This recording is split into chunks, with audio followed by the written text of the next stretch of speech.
आप देख रहे हैं एसडीएम न्यूज। मैं हूं रियाज अंसारी। इस वक्त मैं महाराष्ट्र के तारीखी शहर औरंगाबाद से बात कर रहा हूं और आज का जो मेरा विषय देखिए वो वक्फ बोर्ड को लेकर है।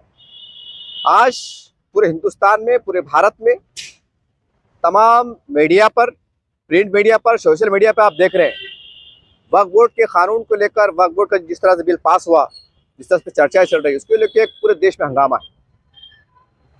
उसको लेकर पूरा देश में हंगामा है, तरह तरह की बातें हो रही है। संसद में जो है तो बिल को फाड़ा जा रहा है, आरोप लग रहे हैं और बहुत सी बातें की जा रही है। लेकिन मैं एक छोटा सा सोशल मीडिया चलाता हूं जिसका नाम एसडीएम न्यूज चैनल है और मैं एक साप्ताहिक पेपर का संपादक भी हूं। बहरहाल एक प्लेटफॉर्म छोटा जरूर है, लेकिन मैं जो बात कह रहा हूं या कहने जा रहा हूं, ये हिंदुस्तान के हर वो गरीब मुसलमान जो सतह गुर्बत में आता है, जो बेघर है, जो बेरोजगार है, जो लावारिस है, जो यतीम है, गरीब है, जो बेवा है, मुतालिका है, महिला है, सबकी मन की आवाज है। जैसा मोदी जी कहते हैं हमारे के मन की बात करते हैं, मैं भी एसडीएम न्यूज चैनल के माध्यम से आज तमाम हिंदुस्तान के वो गरीब, बिछड़े और मजलूम मुसलमानों की मन की बात को कहने जा रहा हूं, चाहे आप इसे माने ना माने। देखिए, सीधी सी बात है, वक्फ बोर्ड का मतलब ये होता है कि जो भी जमीन है, जिस तरह से भी है, उसके ऊपर गरीबों, यतीमों, बेवाओं, बेकस, लाचार, बेसहारा, मजबूरों का हक है। लेकिन ये अफसोस और दर्दनाक बात है और कड़वी सच्चाई है कि वक्फ बोर्ड बनने के बावजूद, वक्फ बोर्ड मुसलमानों के हाथ में रहने के बावजूद गरीब मुसलमानों के काम नहीं हुए। इसमें सबसे बड़ा फेलियर खुद मुसलमानों का है कि जब वक्फ की इमलाक तबाह हो रही थी, कानून की फ्रेम में रह के जब सब मामला जाते हुए दिखाई दे रहा था, तो उस वक्त आपको साफ क्यों सूंघ गया था? कि आज वीडियो का बनाने का मेरा मकसद ये है, देखिए बिल तो पास हो गया और अभी दिमाग से निकाल दीजिए कि आप कोर्ट में जाएंगे। जो सरकार ने कानून की फ्रेम में रहकर इस तरह से इसको पेश किया है, हो सकता है कि आपको कोर्ट में भी नाकामी का सामना करना पड़े, हो सकता है, इनकाम है इसका, क्योंकि इन्होंने पूरी जाविया को जो है तो पूरा किया है, इसलिए मुझे लगता है ऐसा। तो बहरहाल अब तमाम जो चारों पांचों हमारे इस्लामी तंजीम के जिम्मेदारान है, तमाम हिंदुस्तान भर के अलग अलग पार्टियों के मुसलमान लीडर है, छोटे या बड़े, सबको एक आखिर सा मशवरा दूंगा साहब कि अब बहुत सुनहरे मौका है आपके पास। शायद ये मौका फिर आपको जिंदगी में दोबारा ना मिले। बहुत सुनहरे मौका है आपके पास, इसमें कोई शक नहीं। हालात परेशान कुन है, बेचैनी का माहौल है, लेकिन फिर भी कहने के हालात साजगार है। आज हम सियासी सौदेबाजी कर सकते हैं, आज हम भारत सरकार से, मोदी सरकार से बहुत बड़ी डील कर सकते हैं कि वक्फ बोर्ड की जमीन को जैसा आप जिस अंदाज से आप कानून के जरिए से ले रहे हैं, जो भी आपका मंशा है वो तो हमें नहीं पता, लेकिन हम आपसे ये कहना चाहते हैं कि यहां से आज के बाद पूरे हिंदुस्तान में एक ऐसा अभियान भी जो है तो लगना चाहिए कि कोई भी बेघर मुसलमान, गरीब मुसलमान बेघर ना रहे। सबसे पहले तो बेघर मुसलमानों को घर दिलाने का काम कीजिए आप। कई ऐसे से जमीन आते जहां बड़े बड़े शॉपिंग कॉम्प्लेक्स कर सकते हैं, सरकार से डील कीजिए। अगर कोई शॉपिंग कॉम्प्लेक्स में मान लीजिए 500 दुकान निकली, तो बोलना 50% गरीब बेरोजगार मुसलमानों को दिए जाएंगे, ड्रॉ करके दिए जाएंगे, और जो मुसलमानों को दिए जाएंगे उसके अंदर बहुत लचक रखी जाएंगी, जैसा डिपॉजिट नहीं के बराबर, किराया कम 50%, और जो 50% जो रहेंगी 250 दुकानें, वो आप ऑनरशिप के हिसाब से दीजिए, खुल्लम खुल्ला सौदे कीजिए। क्योंकि सब कुछ चला गया, खाली नुमाइशी धरने, नुमाइशी बयानात, मुसलमानों के लिए मगरमच्छ के आंसू, बहाने से कुछ होने वाला नहीं है। सवाल यह है, जब इतनी जमीनात चली गई थी तो जब आपको एहसास नहीं हुआ कौन से कानून से गई? आप धड़े से कह रहे हैं कि भाई मुसलमान जो है तो हमारे वक्फ बोर्ड के अंदर गैर मुस्लिम नहीं होना चाहिए। ठीक है, आपकी 2 मिनट के लिए बात मान लेते हैं, लेकिन उस वक्त आपको क्या हुआ था कि जब महाराष्ट्र में, मराठवाड़े में और पूरे हिंदुस्तान में बहुत सी जगहों पर कई सैकड़ों एकड़ जमीन, कई कम, कई थोड़े ज्यादा कानून के फ्रेम में रहकर कई गैर मुस्लिमों के पास गई, उस वक्त आपने सवाल क्यों नहीं खड़ा किया? कौन सा सियासी मुफाद आपका छिपा हुआ था? यह है सबसे बड़ा सवाल। उस वक्त आपको किसने रोका था? क्या उस वक्त कानून नहीं था? क्या अदालतें नहीं थी? क्या संसद नहीं था? कि विधानसभा नहीं थी? क्या आप लोग आमदार नहीं थे? क्या आप लोग खासदार नहीं थे? क्या आप पढ़े लिखे नहीं थे? क्या आपको संविधान का शऊर नहीं था? क्या नहीं था आपके पास? बहरहाल मुसलमानों के नाम पर जो हंगामा बर्पा किया जा रहा है, एक तरह से मैं तो जाती तौर से कहूंगा कि खुल्लम खुल्ला मुसलमानों के नाम पर राजनीति की जा रही है और मुसलमानों को गुमराह करने का काम किया जा रहा है। सवाल यह है, आज भी वही बात उठ रही है बेतुकी कि नहीं हमें बचाना है, हमें बचाना है। अरे कुछ तो मंशूर पेश करो कि ठीक है आज अभी तक हमसे गफलत हो गई, या हमसे लापरवाही हो गई, या हमसे अनदेखी हो गई, लेकिन यहां से हम पूरा अभियान चलेंगे कि वक्फ के जरिए से, वक्फ के जमीनात के जरिए से मुनज़्ज़म तरीके से कानून के फ्रेम में रहकर सरकार से बातचीत कर सरकार को कॉन्फिडेंस में लेकर टाइम पड़े तो करोड़ों रुपए के लोन सरकार से लेकर हम जो है तो बड़े बड़े मॉल बनाएंगे, बहुत बड़े हाउसिंग सोसाइटी बनाएंगे, हम ये काम करेंगे। ये तो काम हो रहा ही नहीं, ये तो बात हो रही नहीं, बस बचाना है। और सबसे बड़ा जो इमोशनल ब्लैकमेल किया जा रहा है मुसलमानों को, ये है कि अब ये मस्जिदें सरकारी बन जाएंगी। अजीब है तर्क, मस्जिदें सरकारी बन जाएंगी। अरे साहब, बहुत सी इस्लामिक कंट्री के अंदर तो ये बुरा हाल है कि सरकार की मस्जिद बगैर जो तो बयान नहीं दे सकते आप जुमे की खुतबात में। कई अरब ममालिक में है, चल रहा है ऐसा कि हक बात नहीं कर सकते। अभी हमने फलस्तीन के मामले में देखा कि मस्जिद के इमाम को पाबंद किया गया कि फलस्तीन के बारे में बोला ना जाए। बोलिए आप, जहां इस्लामी राष्ट्र है, जिसका सदर मुसलमान है, जिसकी फौज मुसलमान है, जिसकी आबादी मुसलमान है, वहां इस तरह कानून चल रहे हैं। क्या क्या क्या है ये? क्या है ये? सब दिख रहा ना, गवर्नमेंट देख रही ना। सवाल है ना कि जो भी एक इस्लामी देश है, वो भी इस्लामी देश है और वहां इस तरह काम हो सकते हैं, इसका मतलब क्या शरीयत के खिलाफ है? अब बहुत सी मतलब अजीब अजीब बात चलेंगी। अब बहुत से लोग बोलेंगे वो अलग मसला है, वो अलग देश है, ये अलग देश है, वहां का हमको क्या बता रहे, यहाँ का हमको सुना रहे। ऐसी बात हो सकती है, लेकिन सबसे पहले मैं तो मोदी गवर्नमेंट से कहूंगा, उनसे विनती करूंगा कि यहाँ से ऐलान कर दीजिए, यहाँ से जैसा ये बिल पास हुआ है, यहाँ से एक GR कानून ऐसा बनाइए कि पूरे हिंदुस्तान में, चाहे ग्रामीण हो, खेड़ा हो, पहाड़ा हो, छोटा शहर हो, बड़ा शहर हो, स्मार्ट सिटी हो, मेट्रो सिटी हो, मुंबई हो, कलकत्ता हो, मद्रास हो, चेन्नई हो, कश्मीर हो, कुछ भी हो, जहां पर भी प्रधानमंत्री आवास योजना के अंतर्गत काम होंगे, उस शहर के अंदर ये सर्वे किया जाएगा कि एक भी वहां बेघर गरीब मुसलमान बेघर ना रहे। ये अभियान चला दीजिए आप, ये अभियान करके बताइए आप। ये आप करके बताएंगे, 25 करोड़ मुसलमान आपके कारगुजारी को देखेंगे, खुद घोड़ा मैदान सामने आ जाएगा। जो आज आप पे इल्जाम लगा रहे हैं, अगर आप ऐसा करने में कामयाब होते हैं तो मेरा विश्वास है कि मुसलमान आपके साथ जाते हुए नजर आएंगे। क्योंकि मुसलमानों को बचाने से ज्यादा, अरे साहब यहाँ जान महफूज नहीं, रोजी पानी महफूज नहीं, रहने को छत नहीं, बच्चों को जो पढ़े लिखने को जो तो पैसे नहीं, इतने परेशानी चल रही, और यहाँ बचा रहे जो वक्फ बोर्ड को बचाने की बात चल रही। ये हम खुद महफूज नहीं, गरीब मुसलमान महफूज नहीं, तो बचा के करते क्या नीम का अचार डालते, क्या आम का अचार डालते, क्या का अचार डालते। औरंगाबाद की मिसाल ले लीजिए आप, तो कोई बता सकता है कोई जिम्मेदारी से कि इतने गरीब मुसलमानों को हमने सर्वे किया था और हमने जालना रोड के ऊपर मुसलमानों को दिया और आज वो लखपति मुसलमान बन गए, बता सकता है कोई? तो क्यों नहीं हुआ ऐसा काम? सवाल सिर्फ एक ही है कि पहले जो मामला चला उस वक्त आप कोर्ट में क्यों नहीं गए? उस वक्त आप कोर्ट में क्यों नहीं गए? जब आपको ख्याल क्यों नहीं आया कि ये मामला गैर मुस्लिम से? आज धड़े से बोल रहे हैं कि गैर मुस्लिम होना नहीं, मतलब दे रहे बराबर, कानून की फ्रेम में जा रहा बराबर, आंखें बंद करके मामला बराबर चढ़ा, और सरकार बोली कि हम आना चाहते हैं, हमारे देखने में काम करना चाहिए, तो आपको बुरा लग रहा।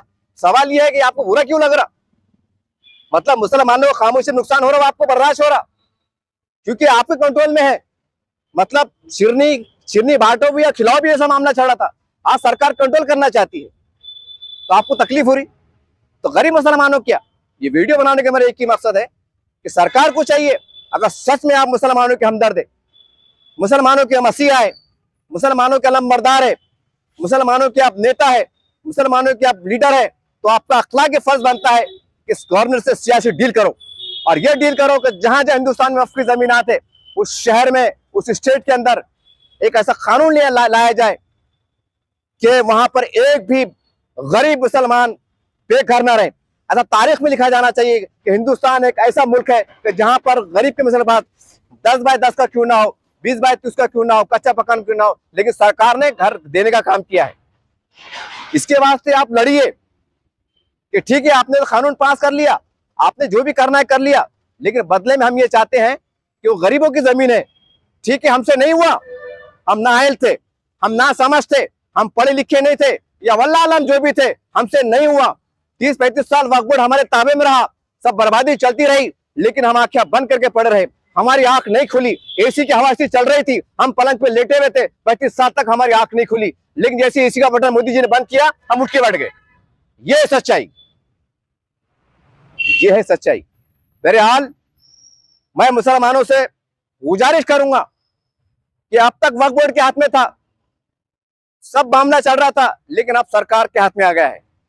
तो हम कलेक्टर को मांग कर सकते हैं कि साहब जब आपको निगरान बनाया गया है तो हम आपसे मांग करते हैं कि हमारे शहर में या हमारे गांव में फला जगहों पे इतने एकड़ जमीन है या जो भी है, हमको जो है तो घर की योजना के तहत या तो जमीन दी जाए या तो वहां पर प्रधानमंत्री आवास योजना के अंतर्गत हमको घर दिया जाए, क्योंकि उस जमीन के ऊपर हम गरीब मुसलमानों का हक है। ये डट के बोलिए आप। और वो आदिवासी लोग, वो पिछड़ी जाति के लोग, उसे सबक लीजिए कि वो कहते हैं जो सरकारी हमारी है, और यहाँ वक्फ बोर्ड की जमीन जो मुसलमानों की है, और आप डरे हुए हैं, आप सहमे हुए हैं। क्यों? संविधान ने सबको अधिकार दिया है, कानून सबके साथ इंसाफ करता है। उठने की जरूरत आपको है, जागने की जरूरत आपको है। मत डरिए आप, इनके झकोले में मत आइए आप, इनके बातों में मत आइए आप। इनको एक ही सवाल करो कि हमारे शहर के अंदर नाम लेके बोलो ये जमीन वक्फ थी, जब इसके ऊपर बड़े कॉम्प्लेक्स बन रहे थे तुम कहां थे, पहले इसका जवाब दो, बाकी बातें बाद में करेंगे। जिसका जवाब दो आप, इसका जवाब दो दीजिए आप। अगर जवाब नहीं दे सकते तो चले जाइए आप, बिल्कुल डट के बोलिए आप, और बता दीजिए कि हम गरीब जनता, गरीब मुसलमान एड़े बौले नहीं है, हम जाग चुके हैं। हम नमक खाते हैं, हमें अनाज खाते हैं, हमें भी अक्ल है, हमें शऊर है, ये बता दीजिए, ताकि आपके सरों की गिनती जो सरेआम सियासी बाजारों में बिक जाया करती है इलेक्शन के टाइम, वो आपकी जो तो बिक्री बंद हो जाए, आपके सौदेबाजी बंद हो जाए। सियासी एतबार से बहुत सी जगहों पर ऐसा होता है कि मुसलमानों के वोटों का बंटवारा होता है या उनके वोटों को बेच दिया जाता है। सियासी एतबार से ये सौदेबाजी बंद होना चाहिए और तमाम गरीब मुसलमानों को कौमी धारा में जोड़ने की जरूरत है। हमें ये सोचने की जरूरत है और हमें तस्लीम करने की जरूरत है, इस देश के अंदर 100 करोड़ हमारा हिंदू अक्सरियती भाई है। इस लिहाज से प्रधानमंत्री भी वही बनने वाले हैं, मुख्यमंत्री भी वही बनने वाले हैं, आम ईमानदार भी वही बनने वाले हैं, खासदार भी वही बनने वाले हैं, महापौर भी वही बनने वाले हैं। ये सच्चाई के साथ, और हिंदू हमारा बड़ा भाई है और हम छोटा भाई है, इस नहेज को, इस सोच को परवान चढ़ाने की जरूरत है। बंद कर दीजिए आपके लाल किला हमारा था, कि ताजमहल हमारे बाप का था, कि मकबरा हमारे बाप का था। आज हमें रहने को घर नहीं है, हम मारे मारे फिर रहे हैं। बड़े अफसोस की बात है कि कई वक्फ की जमीन पर शॉपिंग कॉम्प्लेक्स बने हुए हैं और एक गरीब मुसलमान वहां पर गाड़ी लगा के मांस नहीं बेच सकता है। ये अफसोस की बात नहीं है, कई शर्म की बात नहीं है। क्या कर रहे थे तमाम जिम्मेदार जो आप वक्फ की आवाज बुलंद कर रहे हैं? मैं पूछना चाहता हूं बड़ा अदब एहतराम से आपको, मेरा सवाल नहीं है कि लाखों मुसलमानों की तर्जमानी कर रहा हूं। मैं आपसे सवाल करता हूं कि मराठवाड़े में जो मामला चला, औरंगाबाद जिले में मामला चला, उस टाइम आप कहां थे? उस टाइम आपकी सियासत कहां थी? उस टाइम आपकी सोच कहां थी?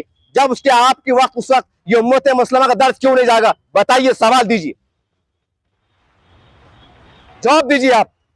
ये मेरा सवाल नहीं है, हजारों लाखों मुसलमानों का सवाल है। कौन सी गफलत की नींद में सो रहे थे आप? आज मोदी जी झंडा चलाया, उठ के बैठ गए। अरे अल्लाह का निजाम चल रहा, अल्लाह ने बता दिया कि ऐ मुसलमानों, तुम काम नहीं कर रहे थे, तुम यतीम गरीबों की जगह को सही जगह पहुंचा नहीं रहे थे, इसलिए मैंने मोदी जी हुकूमत को एक हिदायत दिया हूं, उनको जो है तो खड़े किया हूं और उनसे काम ले रहा हूं। क्योंकि हिंदुस्तान में इतने बड़े सरगर्दा जिम्मेदार थे, ये सब नाअहल साबित हो रहे थे, इसलिए अल्लाह ताला ने मोदी जी से काम ले रहा है। क्योंकि आप पता नहीं किसके डरे हुए हैं, पता नहीं कौन सी शतरंजा उठाने में, टेबला जमाने में लगे। वल्लाह आलम, वल्लाह आलम। मैं सिर्फ यही दर्द के साथ आपको आवाज दे रहा हूं कि सौदेबाजी कीजिए और खुल के बोलिए। अब चूंकि मामला पास हो गया है तो हम तमाम मुसलमान आज से कल से जो है तो निवेदन देना शुरू कीजिए और अपने अपने एरिया में जहां भी वक्फ की जमीन है, अगर सरकार के पास है, कोई सरकारी कार्यालय बना हुआ है, उसकी निशानदेही कीजिए और सरकार से इल्तिजा कीजिए कि 20 एकड़ पे जो है तो सरकारी कार्यालय बना हुआ है और यहाँ पर शहर में गैरज जमीन भी है, तो हमें क्यों ना उसके बदल में जो है तो हमें घर बसाने का मौका दिया जाए। हमें क्यों ना प्रधानमंत्री आवास योजना के तहत उस जमीन पे हमको बसाया जाए। ये मांग कीजिए आप, क्योंकि आप हक बनता है, क्योंकि आप मोदी सरकार आप मामले सामने आई है, इसलिए आपका हक बन जाता है। इसलिए इसके ऊपर राजनीति ना करते हुए मुसलमानों के विकास के अंदर अब सरकार से बातचीत कर सरकार के मध्यस्थता से, ये सरकार के जरिए से अब हम मुसलमानों के लिए क्या काम कर सकते हैं, ये काम करने की जरूरत है। सवाल फिर उठ के आ रहा है कि जब गैर मुस्लिमों का दाखिला आप नहीं पसंद कर रहे हैं, तो सवाल यह है कि कई शरई मसले के अंदर हम हाई कोर्ट चले जाते हैं, सुप्रीम कोर्ट चले जाते हैं, तो वहां पर आपकी जहनियत कौन सी काम करती है? वहां आपके जहन में क्यों नहीं आता है कि हम माफी के साथ कह रहा हूं कि जज साहब हिंदू है, वहां तो बड़े शान से बोलते हैं हम हाई कोर्ट चल लेंगे, हम सुप्रीम कोर्ट चल लेंगे, वहां आपको एहसास नहीं हुआ कभी। और आज इमोशनल ब्लैकमेल में लगे हुए हैं, मुसलमानों गुमराह करने में लगे हुए हैं। मैं ये नहीं कह रहा हूं कि मैं बीजेपी का भक्त हूं, कि अंध भक्त हूं, बस सिर्फ यह है मुझे दर्द सता रहा है साहब कि इतनी दवाई हो रही थी, उस तरह आप क्या कर रहे थे? उस टाइम अगर आप जाग जाते तो कितने गरीब मुसलमानों को फायदा होता कि कानून के फ्रेम में बिठाकर गरीब मुसलमान को बसाया नहीं जा सकता था। हमारे पास चारों पांचों इस्लामी तंजीमें अल्हम्दुलिल्लाह, अल्लाह आपको जज़ा खैर दे, आपसे कोई बदगुमानी नहीं है कि आप इसकी ताकत सलाहियत नहीं रखते थे कि पूरे महाराष्ट्र के अंदर जो है तो कोई एक चंदा 4 जुमे चंदे ऐसे कर लिए जाए जिसके अंदर पूरे महाराष्ट्र से वन टाइम के अंदर 1 महीने के अंदर 4-5-6 करोड़ जमा हो जाए और 5 करोड़ के अंदर गरीबों के तीनों घर बना के दिया जाए। क्या आप नहीं कर सकते थे? क्या आप इतने गए गुजरे थे? क्या आप माफी के साथ करना आपको नाहल थे? क्या ऐसा करना शिर्क था, बिद्दत था, हराम था, कुफ्र था कि इस्लाम से बेदखल हो जा रहे थे कि मोदी जी आपको रोक रहे थे? नहीं करना, ये काम नहीं करना, रोक रहे थे आपको। आज कौम का जज्बा बता रहे हैं, मस्जिदों का डर बता रहे हैं। और कई औरंगाबाद में देख लो, कई वीरान मस्जिद पड़ी हुई है, कोई पुरसाने हाल नहीं है, बसाने की बात नहीं होती है। अफसोस की बात है कि जब मुसलमानों को तबाही आती है तो वहां कोई राजनीति नहीं होती है, सिर्फ लाशों पर राजनीति हो जाती है। कई हत्या हो गई, कई मामले हो गई, तो जाहिर सी बात है हत्या हो गई, यानी कि आप मौत पर राजनीति कर रहे हैं, पर मुसलमानों के विकास पर राजनीति कर रहे हैं। कि मुसलमानों को एजुकेशन में क्या हाल है? कॉपी किताब को पैसे नहीं है, 8वीं तक सरकार पढ़ाती है, सरकार की तरफ सुविधा होती है, 8वीं बाद कॉपी है, पेन है, किताब है, बस्ता है, ये है, महंगे का दौर है, इसके ऊपर कोई राजनीति नहीं, कोई सर्वे नहीं कि मुसलमान तालीम में मैदान में पिछड़ा क्यों है। अरे शर्म की बात है यार। सच्चर कमेटी की रिपोर्ट आती है कि इस देश का मुसलमान तमाम शोबेजात के अंदर, समाजी तालीम के अंदर, इस देश के रहने वाले हमारे दलित भाई आदिवासी से पिछड़ कर रह गए। ये सच्चर कमेटी की रिपोर्ट 10 से 10-12 साल पहले आती है। कौन रिपोर्ट दे रहा है? सच्चर कमेटी। कोई मुसलमान की रिपोर्ट नहीं आ रही है। केंद्र सरकार की अध्यक्षता में एक कमेटी का जांच, एक कमीशन का गठन हुआ था जिसका नाम था सच्चर कमेटी रिपोर्ट। वो देते हैं। वो सच्चर कमेटी रिपोर्ट कौन थे? कोई मुसलमान नहीं थे, कोई फारूक भाई नहीं थे, कोई अब्दुल रहमान नहीं थे, एक गैर मुस्लिम, एक फर्शनास, एक इंसाफ पसंद कमेटी थी, एक इंसाफ पसंद जज था, उन्हें रिपोर्ट दिया था। अब सवाल यह है कि हमारी बर्बादी की, हमारी दास्तान की हम किस हालत में, ये रिपोर्ट अगर सच्चर कमेटी रिपोर्ट देती है तो बताइए हमारे देश में बड़े बड़े सरकर्दा अल्लामा, बड़े बड़े सियासी लीडरान, समाजी कायदीन कहां थे आप? ये रिपोर्ट तैयार हो रही थी, ये रिपोर्ट एक हफ्ते की नहीं थी, गुज़श्ता 10-20-50 सालों में क्या उसकी रिपोर्ट थी। उस टाइम तो आमदार थे ना, सरकारों में थे, जय जयकार करते थे, उस टाइम आपको कौम को याद क्यों नहीं आई? इसलिए कि आज मोदी जी सच के अंदर वो जमीन लेकर गरीबों बांटना चाहते हैं। अरे ठीक है, मैं तो खुल के कहूंगा कि अगर 1 लाख एकड़ है,